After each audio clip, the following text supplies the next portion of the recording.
তবে দুইটা বিষয়ে আমি অনুশাসন দিয়েছি যে আমরা খুব শিগগির দেশব্যাপী বিশেষ করে ঢাকা থেকে আমরা শুরু করব। আমরা চাঁদাবাজদের তালিকা প্রস্তুত করে সেই হিসাবে তাদেরকে আইনে আওতায় নিয়ে আসার ব্যবস্থা করব খুব শিগগির। দুই, যারা অস্ত্রধারী, সন্ত্রাসী, দাগী আসামি, যারা সমাজে বিশৃঙ্খলা সৃষ্টি করছে, তাদের একটি তালিকা প্রণয়ন করা হচ্ছে।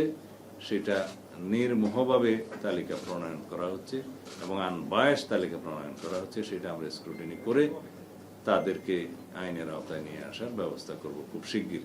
এই দুইটা বিষয় আমরা অগ্রাধিকার ভিত্তিতে নিয়েছি। আশা করি এদেশের সকল জনগণ, আপনারা সবাই সেটাতে আমরা সহযোগিতা দেবেন এবং সহযোগিতা পাব।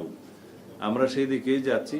আমরা জনগণকে এইভাবে আশ্বস্ত করতে চাই যে আমাদের সর্বোচ্চ প্রচেষ্টা থাকবে যাতে দেশে শান্তি শৃঙ্খলা বজায় থাকে, আইনের শাসন প্রতিষ্ঠা হয় এবং জনমনের স্বস্তি থাকে। এইভাবেই আমরা এগোতে চাই। আশা করি আপনারা এই মেসেজটি সারা জাতিকে দেবেন এবং আপনাদের মাধ্যমে সারা জাতি অবগত হবে। আশা করি আমরা যাতে খুব শিগগিরই আমাদের কর্মকাণ্ড পরিচালনা করতে পারি যেভাবে আমরা পরিকল্পনা করছি।